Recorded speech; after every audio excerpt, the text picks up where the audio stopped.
Donc salut à tous, salut Barbara. Donc aujourd'hui, c'est Barbara qu'on va accueillir sur ces formats de vidéos que j'adore faire, qui est en fait d'aller interviewer pour vous donner un petit peu plus d'informations sur c'est qui mes partenaires, avec qui je travaille, c'est qui que j'adore référer parce que je pense que c'est très très important quand ça vient à une expertise un petit peu plus spécifique sur quelque chose de plus spécifique. Par exemple, aujourd'hui, Barbara, qui est doula. Entre autres choses, parce que Barbara est tellement polyvalente comme moi qu'elle fait 1 milliard d'affaires. Et c'est un plaisir parce qu'on est vraiment pareil sur ce côté-là. Et ça me tient d'autant plus à cœur de faire cette vidéo-là aujourd'hui que Barbara, on s'est rencontrés il y a très très très longtemps parce que effectivement, on a fait nos études ensemble à HEC Montréal. Donc Barbara, merci beaucoup d'être avec nous aujourd'hui. Et puis, je te laisse te présenter, puis nous dire un petit peu qu'est-ce que tu fais en ce moment. Et voilà. Salut Hélène, ça va? Merci pour ton invitation. Plaisir. Bonjour à tous et à toutes qui êtes là et qui écoutez cette vidéo aujourd'hui. Et merci de votre temps de s'intéresser, c'est ça, aux carrières comme les nôtres, aux gens qui travaillent avec l'humain en fait. Je trouve ça hyper intéressant de comprendre aussi ces métiers qui sont parfois un petit peu peut-être abstraits parce qu'on n'en entend pas trop parler justement à l'école ou tu sais les conseillers ou conseillères d'orientation, c'est pas vraiment les choses dont ils parlent comme métier. Donc voilà. Donc moi je m'appelle Barbara. Je travaille en fait, j'aime bien dire que je travaille dans la création en fait. Et la création, les cycles de la vie. Donc, personnellement, je travaille de la naissance, comme tu le sais, Ouais. jusqu'à la transition. Donc, vraiment, j'englobe, en fait, j'accompagne l'existence. C'est vraiment comme ça que moi, je l'approche. Et comme tu sais, je parle de création parce que, à la fois pour moi, être doula de naissance, c'est de la création parce que le cycle de la vie, c'est créer, donner naissance à un bébé, c'est créer. Je suis doula de fin de vie, donc j'accompagne les gens dans la grande transition, la grande arrivée sur Terre et la grande transition. Mhm. Ce qui pour moi aussi, c'est créer, puisque c'est la transformation. Comme tu le sais, je suis aussi une artiste, puisque Tu es je photographe aussi fais- d'ailleurs, que tu relis avec ton travail de doula, si je me trompe pas. Exact, en fait, en tant qu'artiste audiovisuel depuis près de 20 ans, j'œuvre dans la création depuis très très très longtemps.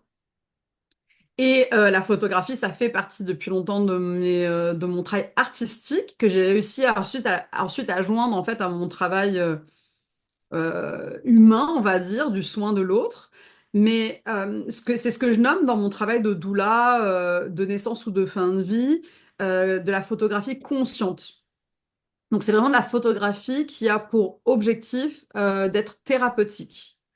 Mhm. C'est pas du tout parce que tu sais dans le milieu francophone, enfin peut-être plus au-delà que de francophone, aux États-Unis, la photographie d'accouchement et de fin de vie, c'est quelque chose d'extrêmement connu. Et c'est vrai qu'en dehors, nous, on peut voir ça un petit peu comme du sensationnalisme Mhm. ou du voyeurisme, alors qu'en fait, pas du tout. Il y a vraiment l'évidence scientifique, elle est très claire sur le sujet. Euh, la photographie de naissance, ça a vraiment un impact thérapeutique pour Mhm. les personnes qui enfantent, Ouais. ainsi que la photographie de fin de vie, ça a un impact thérapeutique immense pour les personnes qui restent. Ok. Donc au-delà c'est pas vraiment du voyeurisme ou du sensationnalisme, c'est vraiment dans un but de retrouver les pièces du puzzle qui manquent et aussi la transmission, parce qu'en fait on est vraiment aussi dans une démarche de transmission de moments très très importants, des moments qui nous ont fabriqués en tant qu'humains. Et c'est ça, entre la naissance et la transition, moi, j'accompagne toutes les transitions dans la vie. Donc, Mhm. en tant que maître Reiki, en tant que yoga thérapeute, sonothérapeute et pranathérapeute, j'accompagne les gens dans les étapes, les cycles de la vie, en fait. Donc, il m'arrive d'accompagner des familles où je les prépare à l'accouchement. J'assiste à l'accouchement, je suis là pour la naissance de leur bébé et qui ensuite me demandent en fait de continuer à être là peut-être pour faire des célébrations comme célébrer tu sais, l'arrivée des menstruations de leur enfant par exemple, le souligner d'une manière spirituelle ou en tout cas le souligner d'une manière positive et constructive avec un discours d'empouvoirment, tu vois, ou des choses comme ça. Donc Ouais, c'est ça. c'est ça que j'aime beaucoup en fait de ce que tu fais, c'est que tu proposes vraiment, c'est comme un service hyper holistique où est-ce que tu considères le tout en fait dans l'expérience de ce que va vivre la personne et donc d'aller voir un petit peu tous ces éléments-là, comme tu disais, thérapeutiques, donc autant dans l'accueil de quelque chose de nouveau, mais aussi donc la photographie parce que ça fait partie du support visuel et donc mémoriel parce que tu vas l'emporter avec toi les années suivantes et tout ça. Est-ce que tu pourrais dire que c'est un peu ce que tu proposes et aussi dans ta polyvalence, parce que je sais que c'est ce qui nous rejoint, moi et toi, énormément là-dessus. C'est dans la polyvalence, puis dans le côté holistique de ce que tu proposes. Bah, en fait, déjà en tant que yoga thérapeute, j'ai été formée à voir la personne dans son entièreté, Ouais, âme, corps, esprit.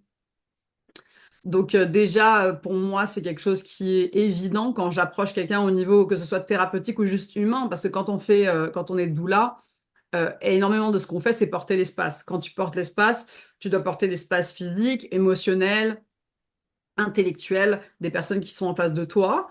Donc oui, et aussi je te dirais qu'en tant que personne multipotentielle, je crois que moi-même, j'ai besoin de cette approche-là pour c'est moi, ça, et donc c'est plus facile pour moi de la donner aux autres. absolument. Parce que moi-même, quand quelqu'un s'approche, tu sais, approche mon cas personnel dans mes thérapies d'une manière seulement unilatérale, juste le corps ou juste l'esprit, ça fonctionne pas avec Ça moi. marche pas, exact. Ouais, c'est ça. Absolument.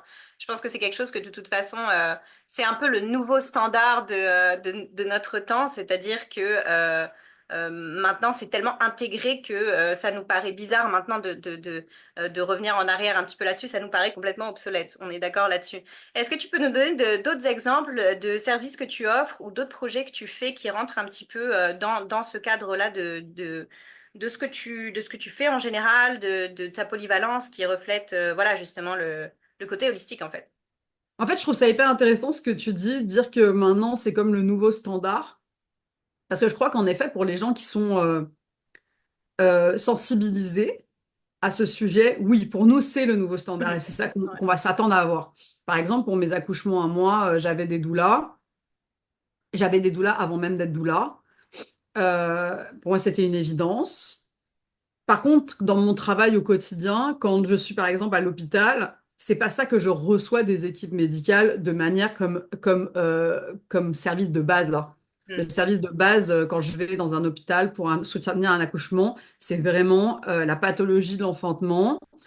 Ou quand je vais soutenir des fins de vie, c'est la pathologie de la mort. C'est comment vivre le plus longtemps possible de manière confortable. Mais il n'y a pas du tout cet aspect de l'accueil de la transition en elle-même, tu vois, tu sais, par exemple, dans les accouchements et la fin de vie, les veilles de fin de vie, on est beaucoup dans les brainwaves, tu sais, on essaye de comprendre dans quel état Ouais, de fréquence, de fréquentielle, brainwave la vibratoire. personne est. Est-ce qu'elle est dans le theta? Est-ce qu'elle est dans le bêta? Comment est-ce qu'on va... Et on voit en fait cette énergie changer, ça nous permet avec cette intuition-là, de comprendre comment on avance et de réagir avec des outils. Mais ça, par exemple, si tu vas dans les soins palliatifs ou dans les maternités, c'est absolument pas pris en compte. Fait avoir une Absolument. doula à ses côtés, ça permet de compenser le fait qu'en ce moment, notre système, il est en retard Mais sur ce absolument, c'est sujet. en fait, bien sûr, c'est la réflexion justement qu'on se fait en ce moment, c'est que en fait, toutes les institutions sont de facto des trucs qui ont été mis en place des dizaines, il y a des dizaines d'années, et donc forcément, ça correspond pas à l'état le plus avancé. Comme tu disais, tu parlais de fréquences vibratoires et tout ça, ne serait-ce qu'en physique quantique, c'est le dernier stade le plus avancé. J'en parlais Totalement. encore dans ma vidéo de lundi. C'est le dernier stade scientifique le plus avancé. Maintenant, on intègre le fait que le plus intéressant et le plus avancé en ce moment, c'est d'aller analyser les choses dans un point de vue vibratoire et fréquentiel. Donc forcément, quand tu regardes des grosses institutions, des gros dinosaures comme les hôpitaux, mais c'est sûr que tout ça, c'est en retard. Est-ce que tu peux... Alors j'aimerais que tu nous cites un exemple concret de quelque chose qui t'est arrivé ou qui, tu sais, de ton expérience à toi ou autour de toi, d'un exemple de ce que justement toi tu apportes typiquement dans une situation où ta client ou tes clients doivent faire face justement à des choses voilà, d'un système qui est obsolète et comment est-ce que toi tu apportes ta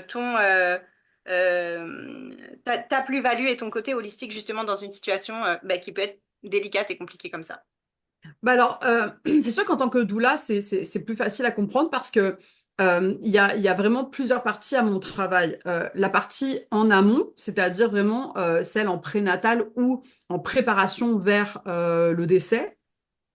Là, c'est vraiment plus un aspect intellectuel, informatif, éducationnel. Donc, dans ces rencontres-là, où on est vraiment paisible, on n'est pas dans le rush, on est chez soi, là, j'amène énormément de données probantes. Donc, mon travail, c'est vraiment de dire, moi, mon approche, ma façon de travailler, c'est voici ce que dit la loi, voici ce que dit le protocole hospitalier, et bien comprendre que le protocole, ce n'est pas la loi. Parce que la plupart des gens, eux, quand on dit, mais ouais, mais euh, ici, c'est le protocole. Ce qu'ils entendent, c'est je suis obligé parce que c'est la loi. Mais en fait, pas du tout. Et c'est ça, quelque part, le côté coercif du protocole. Il a été Très fait pour être comme intéressant. ça et il est expliqué de cette manière Mm. pour te faire croire que tu n'as pas le choix. Or, si tu regardes la loi, tu as tout le temps le choix. Il y a différentes lois dans différents pays. En France, c'est la loi Kouchner.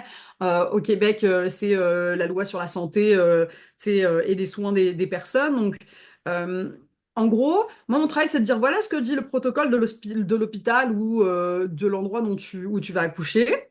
Voici eux ce qu'ils sont habitués à faire et ce qu'ils sont obligés, la checklist qu'ils sont obligés de suivre. Et c'est pas parce qu'ils sont méchants, c'est parce que ils doivent répondre au protocole, c'est leur travail. Et ça, c'est une question de sécurité pour pas qu'ils se fassent poursuivre ou whatever.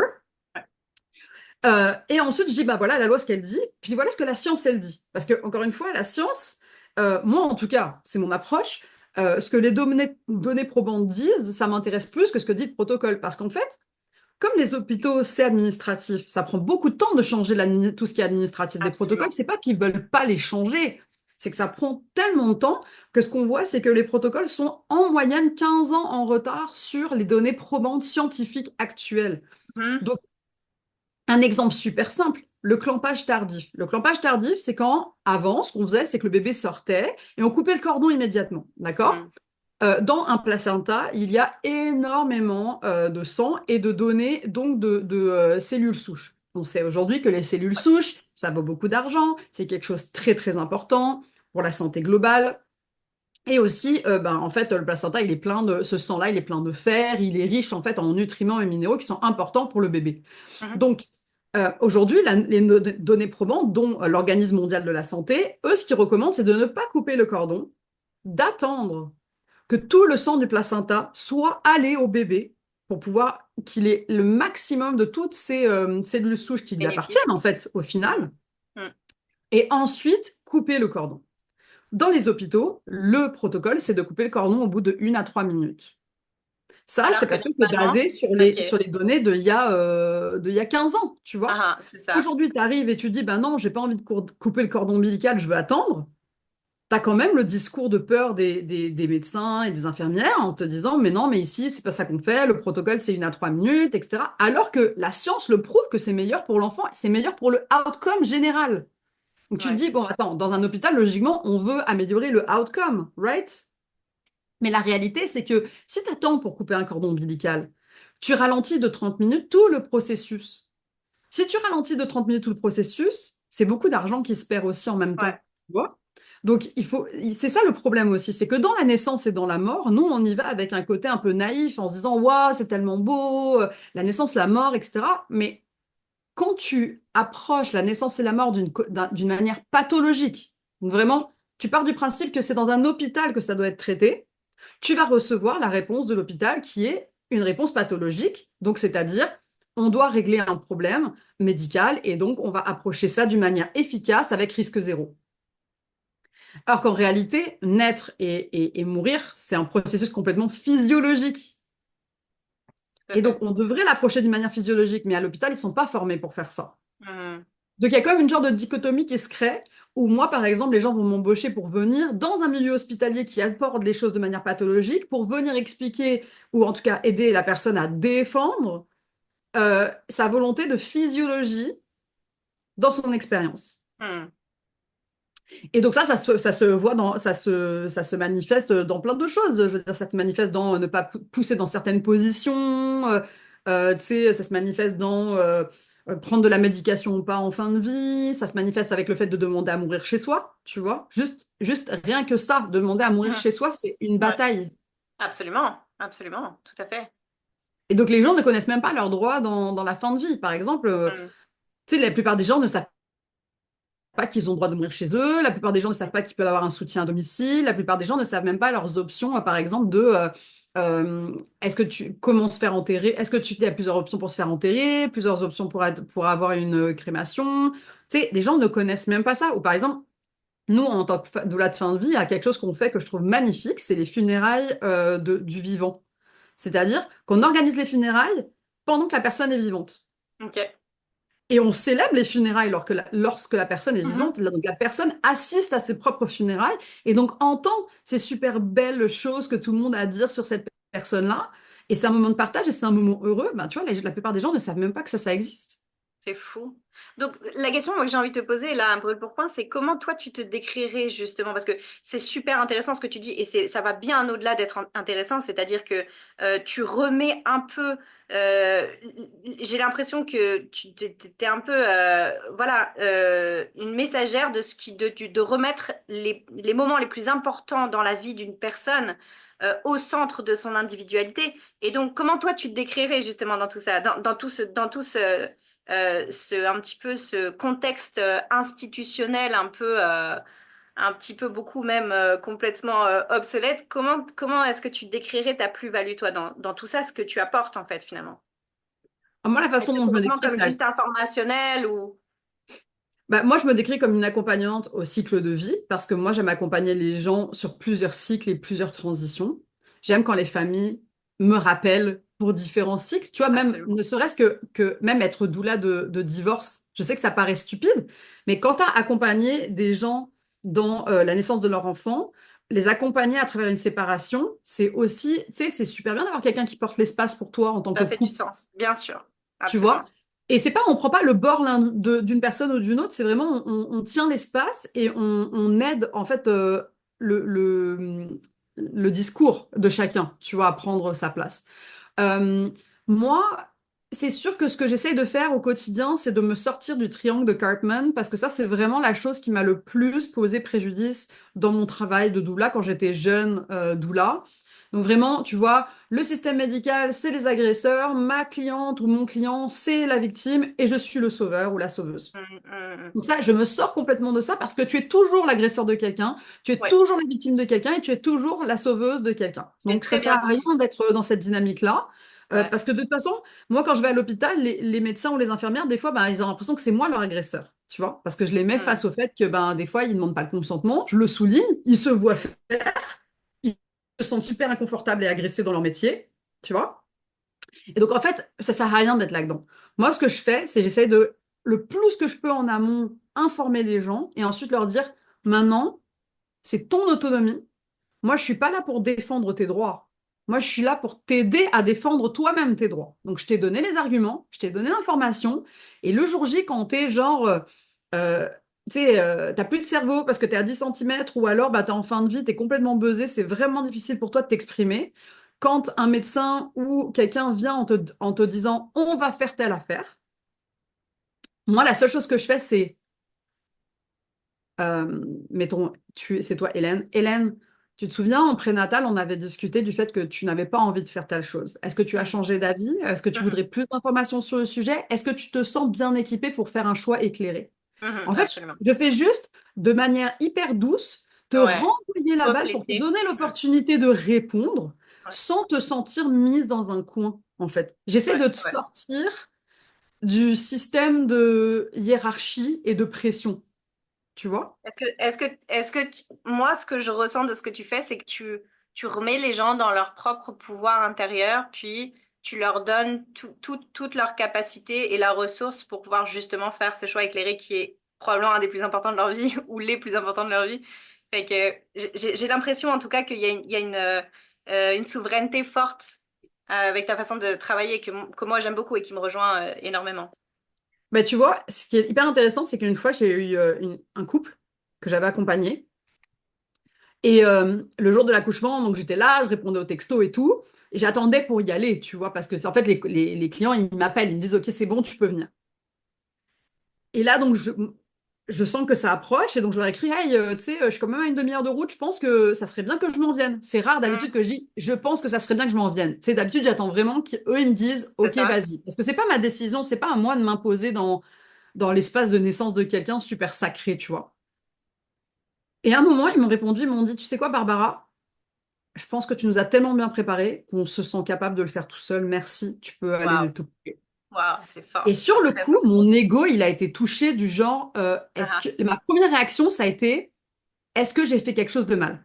ah, ah Pourquoi est-ce qu'ils veulent pas que je sois là? Tu vois, vraiment mon ego de je veux aller performer, ils ont besoin de ah. moi, Mhm. tu vois, où je me mettais au centre, moi, de leur expérience. Ouais, ouais, ouais. Et puis d'un coup, j'ai pris un step back et je me suis dit, mais attends, mais Barbara, mais ça, c'est le plus grand compliment que tu auras jamais eu de toute ta vie, en fait. Exactement, exactement. Ça, c'est, t'as fait ton travail tellement bien C'est sur ce tellement coup-là qu'ils bien, ont même c'est ça. plus besoin de toi parce qu'ils sont Ouais, c'est tellement en ça. empowerment. Et là, je Mm. me suis dit, waouh, ok. Mais tu vois, mon premier réflexe, c'était de me remettre encore Bien une fois comme sûr, mais tout c'est humain au normal. centre du Ouais. truc, tu sais. Ouais, mais je pense que c'est très très puissant ce que tu dis parce que finalement le rôle de tout accompagnant et de tout coach, c'est de faire en sorte que à terme ton client soit tellement autonome que justement il ne soit plus dépendant de la relation. Fait que c'est magnifique que tu dises ça et c'est très très très très très puissant. Donc voilà, je ne sais pas si tu avais autre chose à rajouter là-dessus. Tes partages sont vraiment super cool. Puis tu sais, tu nous emmènes avec toi en fait dans ton univers. Puis je trouve ça absolument génial. Et c'est pour ça que moi, je trouve ça super qu'on soit tu sais, que tu sois dans mon réseau, puis réciproquement, parce que c'est très, très, très cool. Puis j'adore ton approche, vraiment. Est-ce que tu peux nous dire où est-ce que tu travailles, où est-ce qu'on peut te retrouver, c'est quoi ton contact, puis des choses comme ça. Mais d'abord, je te remercie de tes bons mots, puis je pense la même chose, je te le retourne parce que c'est vrai que pour ceux et celles qui savent pas, bah, Hélène et moi, déjà, oui, on se connaît depuis longtemps, mais aussi, j'ai formé Hélène en Reiki et en pranathérapie. Ouais, tout à fait. Donc j'enseigne aussi et c'est vrai que tu sais en tant qu'enseignante justement de Reiki, de pranathérapie, de sonothérapie, on choisit nos étudiants aussi. Les étudiants nous choisissent, mais on 100%. choisit à qui on enseigne parce que c'est quand même une grosse responsabilité. Bien sûr. Donc je suis vraiment contente que tu fasses partie de ma lignée aussi, justement, de thérapeute à ce sujet. Euh, et oui, dans le fond, moi, je travaille à Montréal, comme tu le sais. On trouve la plupart de mes informations sur mon site qui s'appelle withbarbara.com, donc Ok, super. Mhm. avecbarbara.com, with Barbara. Puis oui, dans le fond, là-dedans, on trouve toutes les informations sur à la fois la naissance, la transition et tous mes soins qui se font au milieu. Et Super, exactement ok. comme tu dis, en fait, je pense que les gens, il faut aussi qui, qui, qui voient ça, c'est que souvent, nous, on est obligé d'un moment, il y a un peu ce break-up avec quelque part la personne qui t'a ton accompagnante ou ton accompagnant. Je trouve ça vraiment cute parce que justement, quand on fait du soutien postpartum, par exemple, on s'occupe des bébés après un petit peu la naissance.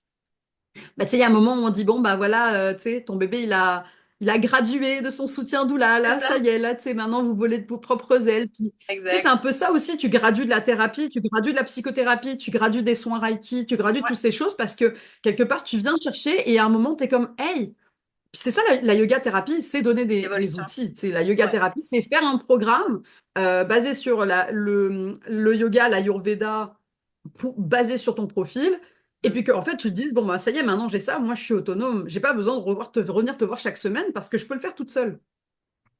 Et ça, Absolument. c'est ça que moi j'aime, c'est vraiment voir les gens voler de leurs propres ailes, avoir des outils et que, tu sais, ils aient plus jamais ce moment de peur ou de si grande solitude que tu sais pour comment moi j'ai commencé, un énorme moment de solitude qui aurait pu déraper très très très mal et qui m'a permis, grâce au yoga, de vivre. Et maintenant, je vis en n'ayant jamais peur. Je vis en sachant que quoi qu'il en soit, j'ai les outils Les pour aller bien, ressources. C'est tu ça, vois. exactement. Et je trouve que tout le monde mérite ça. Mm. Et c'est ça mon travail, C'est c'est de très beau. donner ça aux gens. Oui, oui. Et Mais toi c'est aussi, super c'est beau. ton travail aussi à toi. Et exactement, c'est ça que j'allais dire. Je pense que ce qui nous a ultimement, comment dire, rapprochés au fait dans tout ça, c'est que justement, ben, au-delà du fait qu'on ait des expériences de vie communes, on a aussi une même approche et une même compréhension de tout ça. Et donc, c'est moi ce qui m'amène à choisir aussi, comme tu disais, ben, mes partenaires qui je réfère et tout ça, parce que c'est super important pour moi de justement d'avoir cette compréhension-là des choses. Et c'est ça, donc bah, je voulais te remercier pour tout et franchement, merci pour tes beaux partages, c'est génial. Contactez Barbara si vous avez besoin, voilà. Allez voir son site, ses coordonnées, puis Avec n'hésitez plaisir. pas, vraiment, merci pour tout Barbara. Puis, mais c'est ça, on a De toute hâte de se façon, j'imagine que retrouver tu vas mettre les liens dans la description de la tout vidéo. à Donc, fait. Tout à fait, donc vous allez pouvoir suivre ça sur nos réseaux sociaux aussi. Donc voilà, c'était un plaisir de faire cette interview avec toi aujourd'hui, j'avais très hâte. Merci pour tout, puis de même. on te retrouve très très très bientôt dans tes activités, tes multi-activités d'ailleurs. Bon, bah, prenez soin de vous et prenez soin de toi, Hélène. Merci beaucoup. Merci Barbara, à bientôt. Bye. Ciao.